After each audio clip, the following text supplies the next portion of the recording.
नमस्कार, मैं रवीश कुमार। पिछले 5 साल में 6 लाख से अधिक भारतीयों ने भारत की नागरिकता छोड़ दी और घुसपैठियों को भारत से निकालने के लिए जो नागरिकता कानून बना उसके 2 साल हो गए, लेकिन अभी तक नियमों का पता नहीं।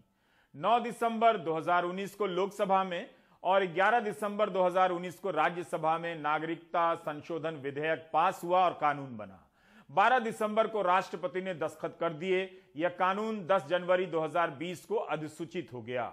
तब से लेकर आज तक इस कानून को लागू करने के नियम नहीं बने हैं। इस 12 दिसंबर को नागरिकता कानून को बने 2 साल हो जाएंगे, लेकिन आज तक इसके नियमों का पता नहीं। क्या यह मान लिया जाए कि सरकार अब इस कानून को लेकर गंभीर नहीं है? नियमों का नहीं बनना या लंबे समय के लिए टालते जाना कृषि कानूनों की वापसी के समान ही कोई दूसरा रूप है। जिस कानून को साहसिक, तात्कालिक, ऐतिहासिक सब बताया गया, वोट बैंक से ऊपर उठकर राष्ट्रहित में लिया गया फैसला कहा गया, उसके लागू करने के नियम 2 साल में नहीं बने। आप उस वक्त लोकसभा में या चुनावी रैलियों में इस विषय पर गृह मंत्री अमित शाह का भाषण सुन लीजिए। लगेगा कि यह कानून इतना जरूरी है कि शनिचर को पेश हो, रविवार को पास हो, इतवार को और सोमवार को कानून बन जाए, लागू हो जाए। ये कांग्रेस पार्टी कहती है एनआरसी मत लाओ, घुसपैठियों को मत निकालो। अरे राहुल बाबा, आपको जो बोलना है बोलो। ये भारतीय जनता पार्टी की सरकार है, नरेंद्र मोदी प्रधानमंत्री हैं। मैं आज आपको कहकर जाता हूं, 2024 में जब आपके वोट लेने आएंगे, उसके पहले पूरे देश के अंदर एनआरसी लगाकर घुसपैठियों को चुन चुन कर निकालने का काम ये भारतीय जनता। तो गृह मंत्री बताएं कि उन घुसपैठियों को पहचानने और निकालने के लिए जो कानून पास हुआ उसके नियम कहां हैं? क्या इस देरी से घुसपैठियों को लाभ नहीं हो रहा होगा? 2 साल तक सरकार नियम क्यों नहीं बना सकी? केरल के एर्नाकुलम के कांग्रेस सांसद हिबी ईडेन ने नागरिकता कानून को लेकर सवाल पूछा है। इसके जवाब में लोकसभा में गृह राज्य मंत्री नित्यानंद राय ने एक जवाब दिया है। सवाल था कि क्या सरकार national register of citizen NRC और नागरिकता कानून को लागू करने पर विचार कर रही है? यदि हां, तो कब से? जवाब में नित्यानंद राय मंत्री ने लिखा है कि नागरिकता कानून 10 जनवरी 2020 से प्रभावी है। नागरिकता कानून के तहत जब नियम बन जाएंगे, तब इसके तहत आने वाले लोग नागरिकता के लिए आवेदन कर सकते हैं। अभी तक राष्ट्रीय स्तर पर national register of Indian citizen को लागू करने पर कोई फैसला नहीं हुआ है। जब तब कोई नेता किसी भी चुनाव में कुछ भी बोल देते हैं कि नागरिकता रजिस्टर पूरे देश में लागू होगा, लेकिन सरकार कहती है कि अभी तक ऐसा करने पर कोई फैसला नहीं हुआ है। सरकार ने अपने जवाब में यही कहा है कि नागरिकता कानून के तहत नियम बन जाने के बाद ही नागरिकता के लिए आवेदन किया जा सकता है। देखिए, ये क्या कह रहे हैं और क्या कर रहे हैं, इनकी कहनी और कथनी में बहुत फ़र्क है। इनके नेता ये कह रहे हैं कि सीए और एनआरसी हमारा मुद्दा है, हमारा लक्ष्य है। आज इन्होंने कह रहे हैं कि अभी कोई कानून नहीं बना। क्या इनके सारे सवाल और जवाब जो होते हैं वो इलेक्शन को देखते हुए होते हैं? तुमने इतना बड़ा हंगामा करा दिया पूरे देश के अंदर, इतना बड़ा प्रोटेस्ट लॉन्च हो गया, कितने लोग मारे गए, और अब आप ये कह रहे हो कि अभी हम कोई नियम नहीं बना रहे हैं। अच्छी बात है, ना बनाए नियम। इससे बहुत ज़्यादा अनरेस्ट खास तौर से मुस्लिम कम्युनिटी के अंदर होगा, जिनको इन्होंने एक्सक्लूड किया है। जो अमेंडमेंट एक्ट नहीं बना जो सिटीजनशिप का, तब अगर तो उसी पर तो विरोध हुआ। तो ये कहना है कि नहीं बना है तो ये कन्फ्लिक्ट सिग्नल्स देनी, मुजाद इशारे देने, वो तो गलत बात है ना। कब का कानून लागू हो गया है सर? लेकिन बात यह है कि देखिए, उस पर तो शुरुआत उन्होंने की जब विरोध उसी पर हुआ। अगर कानून पहले दिन नहीं बनता तो कोई विरोध ही नहीं होता। कानून कब का पास हो गया, लेकिन अभी तक नियम नहीं बनाया सर कुछ को लेकर। ये तो बड़ा दुर्भाग्य है। ये होना चाहिए, मेरा मांग है। ये विश्वास है भाजपा ये काम करेंगे और कोई नहीं करेगा। पिछले साल जुलाई में सरकार ने नियम बनाने के लिए जनवरी 2022 तक का समय मांगा था। ये लोकसभा में जानकारी दी गई थी। गृहमंत्री अमित शाह का एक बयान है कि कोविड के टीकाकरण पूरा होने के बाद नागरिकता कानून के नियम बनाए जाएंगे। उन्होंने तो यहां तक बयान दिया कि बंगाल में बीजेपी की सरकार बन गई तो पहली कैबिनेट के बैठक में नागरिकता कानून को लागू किया जाएगा, लेकिन इसके नियम तो बने नहीं और इसके लिए बंगाल में सरकार बनाने की जरूरत नहीं। आज तक इसका पता नहीं। उनके पुराने भाषणों को सुनकर हैरानी होती है कि इतने जरूरी विषय पर नियम तक नहीं बने हैं, जिसे लेकर तब क्या क्या कहा जा रहा था। उन्होंने कहा कि एनआरसी फेल गया है।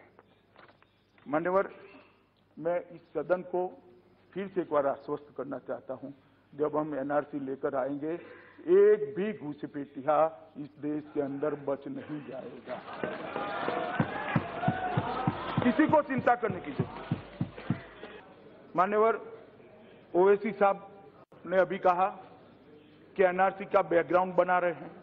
एनआरसी का कोई बैकग्राउंड बनाने की जरूरत नहीं है। हम इस पर बिल्कुल साफ है कि इस देश में एनआरसी होकर रहेगी। कोई बैकग्राउंड बनाने की जरूरत नहीं। बैकग्राउंड है ही हमारा घोषणा पत्र ही बैकग्राउंड। इस साल मार्च में जब असम में विधानसभा चुनाव हो रहे थे, तब बीजेपी के घोषणा पत्र में, संकल्प पत्र में नागरिकता कानून का जिक्र नहीं था। सुप्रीम कोर्ट की निगरानी में एनआरसी हुई थी, लेकिन बीजेपी ने उस एनआरसी को ठुकरा दिया और संकल्प पत्र में लिखा कि सही एनआरसी लेकर आएंगे, संशोधित एनआरसी। उस पर भी क्या हो रहा है, क्या किसी को कुछ पता है? असम में विधानसभा चुनाव के दौरान संकल्प पत्र जारी करते हुए बीजेपी अध्यक्ष जेपी नड्डा ने कहा था, और यह कई जगहों पर छपा है, कि हम असम की सुरक्षा के लिए सही एनआरसी लाएंगे, करेक्टेड, जो सही नागरिक है उनकी रक्षा करेंगे, घुसपैठियों की पहचान करेंगे। लेकिन तब यह सवाल उठा था कि मैनिफेस्टो में बीजेपी ने नागरिकता कानून को लागू करने को लेकर चुप्पी क्यों साध ली। 2016 के विधानसभा चुनाव में बीजेपी ने नागरिकता कानून लागू करने का वादा किया था। 5 साल से अधिक समय हो गया, यह कानून लागू नहीं हुआ है। असम स्टूडेंट यूनियन, असम जातीय परिषद, कृषक मुक्ति संग्राम ने मांग की है कि कृषि कानूनों की तरह नागरिकता कानून को भी वापस लिया जाए। इन संगठनों ने ऐलान किया है कि इस 12 दिसंबर को इसके विरोध में प्रदर्शन करेंगे। इसी तारीख को यह कानून बना था। 18 नवंबर के द हिंदू में विजेता सिंह की एक रिपोर्ट फ्रंट पेज पर छपी है। इस रिपोर्ट में सूचना के अधिकार से हासिल जानकारी के आधार पर लिखा गया है कि असम के नेशनल रजिस्टर के फाइनल ड्राफ्ट में मात्र 1032 लोगों का मामला संदिग्ध पाया गया है। सोचिए, घुसपैठ को लेकर कितना बड़ा राजनीतिक हंगामा हुआ कि पूरा असम घुसपैठ से भर गया है, लाखों लोग आ गए हैं। इसका पता लगाने के लिए सुप्रीम कोर्ट में लंबी सुनवाई भी चली। 1600 करोड़ से अधिक रुपए खर्च कर दिए गए और उसका नतीजा यह निकला है कि 1032 लोग संदिग्ध पाए गए। हिंदू की रिपोर्ट के अनुसार रजिस्ट्रार जनरल ऑफ इंडिया ने national register of citizen NRC की अंतिम रिपोर्ट को भी अधिसूचित तक नहीं किया है। सुप्रीम कोर्ट की निगरानी में तैयार एनआरसी को बीजेपी नहीं मानती है। हिंदू अखबार ने लिखा है कि रजिस्ट्रार जनरल ने राज्य के संयोजक को बार बार कहा है कि जो संदिग्ध हैं उन्हें रसीद जारी की जाए, लेकिन इस पर भी अमल नहीं हुआ है। अब जो हमारा ये सीएए का मामला है, इसमें रवीश समझिए कि संविधान ने जब नागरिकता का प्रावधान किया था तो ये कहा था कि हम एक लिबरल सिटीजनशिप का लॉ बनाना चाहते हैं और जो भी भारत में पैदा होगा उसको भारत की नागरिकता मिलेगी। फिर 1987 में हमने उसे रेस्ट्रिक्ट किया, 2003 में हमने और रेस्ट्रिक्ट कर दिया और अब जो ये 2019 में हमने लॉ बनाया, इसमें क्योंकि रिलीजन बेसिस आ गया और जो सबसे बड़ी वजह इस लॉ को बनाने की थी, उत्पीड़न हुआ हो, परसिक्यूशन हुआ हो, सीएए में शब्द परसिक्यूशन मिसिंग था। रूल्स बनाते समय परसिक्यूशन को लाना जरूरी था, लेकिन अक्सर ऐसा होता है कि लॉ बन जाता है और लागू नहीं होता। 44वें संविधान के संशोधन को देखिए, प्रिवेंटिव डिटेंशन के बारे में आर्टिकल 22 में आज तक 1978 का अमेंडमेंट है, इसको नोटिफाई नहीं किया गया। बेसिकली सिटीजनशिप के मामले में आप किसी को भी दे सकते हैं। जो अफगानिस्तान में हुआ उसने साबित किया कि यह लॉ सही से नहीं बन पाया, वरना आज वहां की औरतों को जिनका उत्पीड़न हो रहा है, हजारास को, ताजिक्स को, शियास को, जो तालिबान की रिजीम में उत्पीड़ित हो रहे हैं, उनको हम नागरिकता देने में सक्षम होते। 2 साल हो गए नागरिकता कानून के। इस कानून की राजनीति ने असम की राजनीति को और उलझा दिया है।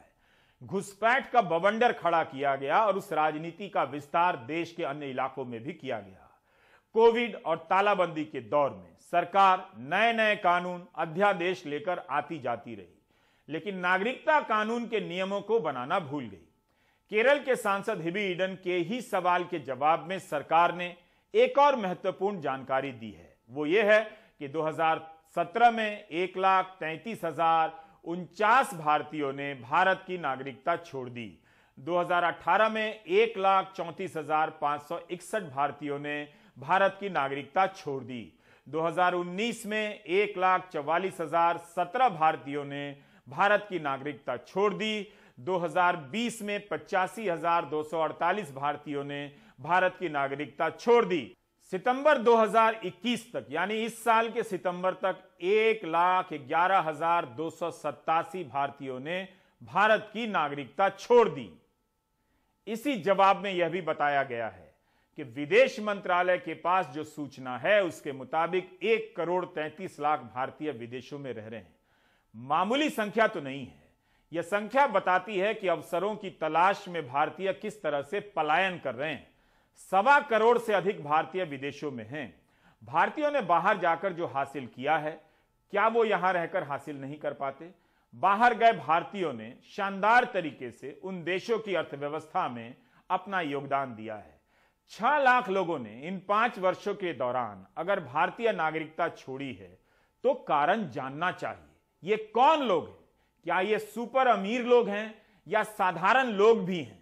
जिस तरह से नागरिकता देते वक्त अलग अलग देशों में इंटरव्यू होता है, उसी तरह नागरिकता छोड़ते समय एग्जिट इंटरव्यू होना चाहिए कॉर्पोरेट की तरह, कि क्यों भारत जैसे महान देश की नागरिकता छोड़ने का विचार उनके मन में आ गया, कैसे आया, कोई कैसे भारत की नागरिकता छोड़ सकता है? लगता है कि 6 लाख लोग गोदी मीडिया नहीं देखते हैं, वरना अमेरिकी नागरिकता छोड़ भारत आ गए होते। Ravish, universal declaration of human rights का आर्टिकल 15 क्लॉज 2 है, जो ये राइट देता है कि आप अपनी नागरिकता छोड़ सकते हैं।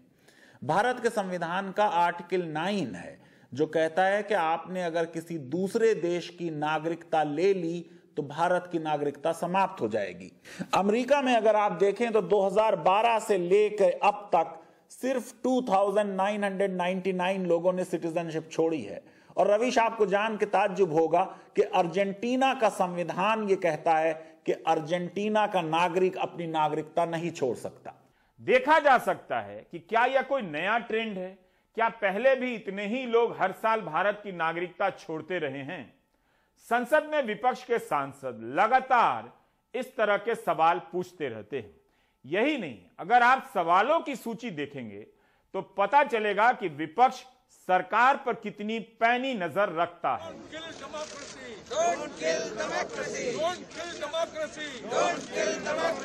आज संसद के परिसर में स्थित गांधी प्रतिमा के सामने पूरा विपक्ष एकजुट नजर आया।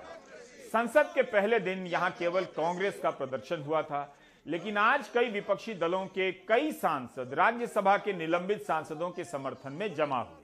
यह एक बदलाव दिखा। तृणमूल कांग्रेस ने फैसला लिया है कि उसके निलंबित दोनों सांसद हर दिन गांधी प्रतिमा के सामने 8 घंटे तक 10 बजे से लेकर 6 बजे तक धरना देंगे।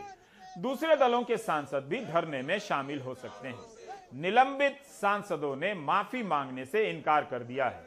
राहुल गांधी ने ट्वीट किया है कि किस बात के लिए माफी मांगी, जनता की बात उठाने के लिए? बिल्कुल नहीं। जयराम रमेश जो राज्यसभा के सांसद हैं, उन्होंने ट्वीट किया है कि राज्यसभा से सभी विपक्षी दलों ने बहिष्कार किया, तृणमूल और बसपा ने भी। जिस तरह से 12 सांसदों को निलंबित किया गया है उसका विरोध हो रहा है। अलोकतांत्रिक तरीके से बिल पास किया गया, जो सवाल उठाते हैं उन्हें निलंबित किया जाता है। दूसरी तरफ राज्यसभा में सदन के नेता पीयूष गोयल और उपनेता मुख्तार अब्बास नकवी ने कहा है कि जिन विपक्षी सांसदों ने राज्यसभा में हुड़दंग किया, हंगामा किया, उन्होंने संसद के किस नियम के तहत यह सब किया?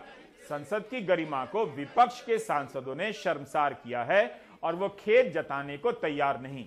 यह दुख की बात है कि उन्हें खेद जताना चाहिए था, राज्यसभा के चेयरमैन ने राज्यसभा की गतिविधियों की कई महीने तक समीक्षा करने के बाद निलंबन का ये फैसला लिया है। इधर बीजेपी रेजिम में, मोदी जी की रेजिम में तानाशाही चल रहे हैं, हिटलर शाही, तुगलक शाही चल रहे हैं। लेकिन किसान मूवमेंट ने दिखा दिया, उनको कॉम्पेल किया ना ये मोदी शाही रिपील करने का, ये किसान बिल रिपील करने का। तो अक्सर democracy is also being killed over here, उसको वापस लेना है। एक्शंस इस प्रकार के थे जिसको माफ करना मेरे ख्याल से जब तक वो माफी नहीं मांगे संभव नहीं था। और कई बार हमने रिक्वेस्ट किया कि भाई माननीय सदस्य माफी मांग लें और आगे की कार्रवाई अच्छी तरीके से चले, उसके लिए तैयार हो जाए। लेकिन दुर्भाग्य से माननीय सदस्य इस बात के लिए तैयार नहीं है। सदन के भीतर भी कांग्रेस नेता मल्लिकार्जुन खड़गे ने राज्यसभा के सभापति वेंकैया नायडू के समक्ष यह सवाल विस्तार से उठाया और कहा कि जिन्हें निलंबित किया गया है उनका नाम तक नहीं लिया गया। जवाब में सभापति ने भी विस्तार से अपनी स्थिति स्पष्ट कर दी और कहा कि पिछली बार नाम तो लिया गया था जब हंगामा हो रहा था। The suspension of any member, there are two parameters which have to be adhered to. Firstly, the naming of the members by chairman is required prior to their suspension. Only thereafter, the motion of suspension of members so named can be moved. More importantly, this procedure is relevant only on the date of occurrence of the alleged disregard or disorderly conduct of a member. What happened yesterday is not chairman taking action. It is the House, after a resolution is moved, that has taken action. And also, please hear me. Even about these members, on 10th August, go through the records. If you want, I will ask that to be released again. 10th, we have named members. On 10th, we have named members. We have requested them also to go to their respective seats. जो सांसद निलंबित किए गए हैं उनमें से कुछ के सवाल रद्द कर दिए गए। जब वे सदन में नहीं हैं तो उनका नाम लेकर कैसे जवाब दिया जा सकता है। उन्हें हर तरह की गतिविधियों से निलंबित किया गया है। पिछले मॉनसून सत्र में भी तृणमूल कांग्रेस के सांसद शांतनु सेन को निलंबित किया गया था, तो उनके पूछे गए सवालों को भी रद्द कर दिया गया। हमारा सवाल यही है कि क्या सांसद के सदन में व्यवहार के कारण उनके पूछे गए सवालों को रद्द किया जा सकता है? क्या उस सवाल को जनहित से अलग करना उचित है? हमने इसे लेकर पीडीटी आचार्य से बात की, जो लोकसभा के पूर्व महासचिव रहे हैं और संविधान के विशेषज्ञ भी रहे हैं। जहां तक क्वेश्चन का सवाल है, उसको मेरे ख्याल से थोड़ा अलग से ट्रीट करना चाहिए, क्योंकि क्वेश्चंस का जो इंपॉर्टेंस है वो अलग है। वो एग्जीक्यूटिव अकाउंटेबिलिटी को इंश्योर करने का एक बहुत सशक्त उपकरण है वो। इसलिए खैर स्टार्ट क्वेश्चन तो नहीं आ सकता, क्योंकि वो हाउस के अंदर नहीं आ सकता, इसलिए वो स्टार्ट क्वेश्चन उनके नाम पर लगाया नहीं जा सकता। लेकिन अनस्टार्ट क्वेश्चन तो लगाना चाहिए, क्योंकि वो जनता के सवाल को उठाते हैं। भूतकाल में जो कई बार जब सस्पेंड हुए हैं मेंबर्स, उसमें मेंबर्स और कई कारणों से कभी कभी स्पीकर के ऊपर काफी अटैक किया जाता है। उस हालत में जब उसको वापस लेना होता है तो ये तो मांगते हैं कम से कम आप अपोलोजाइज कर लो स्पीकर से, हाउस से, तब जाके आपको वापस लिया जाएगा। ये हुआ है कई बार। लेकिन किसी एक प्रिंसिपल को लेके या किसी बात को लेके, पब्लिक इश्यू को लेके अगर इस तरह की बातें होती है और सस्पेंशन होता है, तो उसको फिर उसके लिए फिर माफी मांगने का कोई सवाल तो होता नहीं है उसमें। जब उनको आप किसी को दंडित करते हैं तो उसके पहले तो आप उनकी बात तो सुनना चाहिए। ये तो एक कॉन्स्टिट्यूशनल रिक्वायरमेंट है, संविधान ये मांगता है। और जो भी काम स्टेट के कोई भी एजेंसी हो, कोई भी ऑर्गन हो, वो ये कोई एक्शन लेता है बिना ये जस्टिस, नेचुरल जस्टिस के प्रिंसिपल्स को माने बिना कोई एक्शन लेते हैं, वो तो एक्शन वाइज नहीं माना जाता है। तो कॉन्स्टिट्यूशनल पोजीशन तो ये है, अगर इनको लगता है तो एक ग्राउंड इसमें बनता है कोर्ट में इसको चैलेंज करने का, क्योंकि प्रिंसिपल्स ऑफ नेचुरल जस्टिस का उल्लंघन एक तरह से हुआ है। संसद में सवाल का ही कमाल है।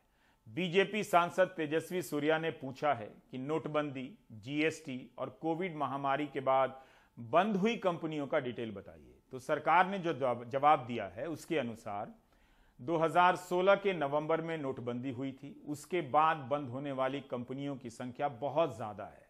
जितनी कंपनियां अगले साल खुली हैं उससे 2 गुनी बंद हो गई हैं।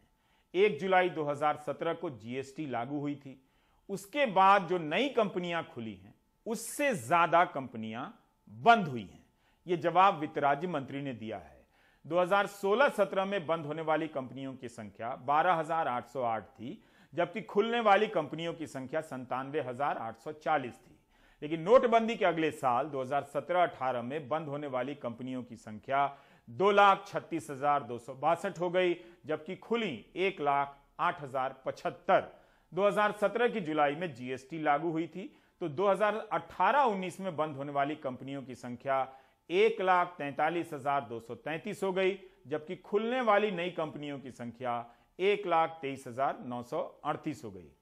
जवाब में यह भी लिखा है कि कानून में बंद कंपनियों की कोई परिभाषा नहीं है। एक नियम के अनुसार जब 2 वित्तीय वर्ष तक किसी कंपनी का ऑपरेशन बंद रहता है तो रजिस्ट्रार जनरल उसे सूची से बाहर कर देते हैं। आज दिल्ली के जंतर मंतर पर बैंकों के अधिकारी बैंक बचाओ देश बचाओ के नारे के तहत जमा हुए।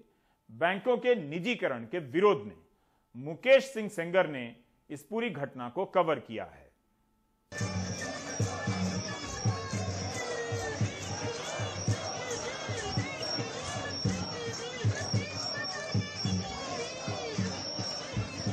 दिल्ली का जंतर मंतर, बैंक बचाओ देश बचाओ रैली चल रही है।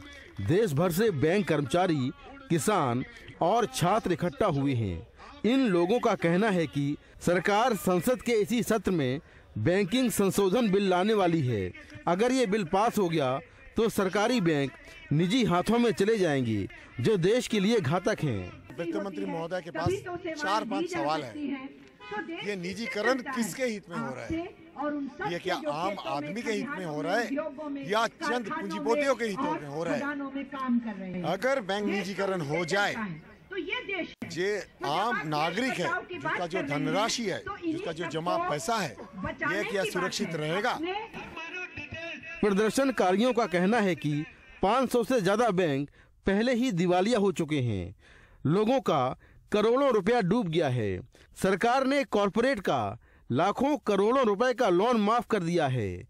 अब निजीकरण के बाद क्या कमजोर तबके के लोगों को बैंक की नौकरी में आरक्षण मिल पाएगा और क्या गरीब लोगों को सस्ती बैंकिंग मिल पाएगी? ये जो गरीब तबका है, आज उन सबको कहीं ना कहीं एक हक देने में, उनके रोजी रोटी चलाने में, उनका जीवन में एक बहुत महत्वपूर्ण एक उनका भाग है।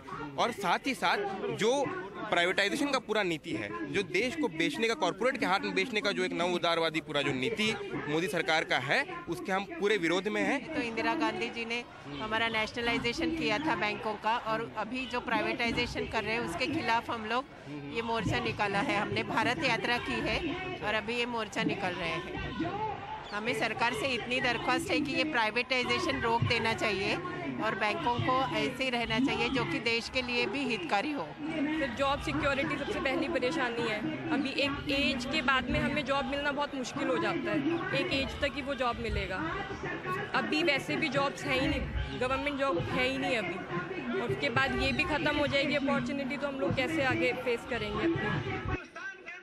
प्रदर्शनकारियों का कहना है कि अगर ये बिल पास हुआ तो वो आगामी विधानसभा चुनाव में भी सरकार का विरोध करेंगे। जनधन योजनाएं हैं जो मोदी सरकार ने ही, उसे हमने सक्सेसफुल किया है, ना कि प्राइवेट बैंकों ने। तो हमारी डिमांड ये है कि हमारे बैंकों को निजीकरण ना किया जाए। उसका हम जोड़ तोड़ विरोध करते हैं। क्यों विरोध कर रहे हैं? क्या परेशानी? प्राइवेटाइजेशन किसी का भी हित में नहीं है। प्राइवेटाइजेशन सिर्फ कॉर्पोरेट का हित में है। वो एंटी एम्प्लॉय है, एंटी पीपल है, एंटी सोशल है, इसलिए हम लोग प्राइवेटाइजेशन विरोध कर रहे हैं। 3 कृषि कानून रद्द होने के बाद अब दूसरे मुद्दों की लड़ाई लड़ रहे लोगों को लगता है कि सरकार उनकी मांगों पर भी ध्यान देगी। एक ऐसी ही लड़ाई बैंकों के निजीकरण के विरोध की है। नई दिल्ली से कैमरामैन मोहम्मद मुरसलीन के साथ मैं मुकेश सिंह, NDTV इंडिया।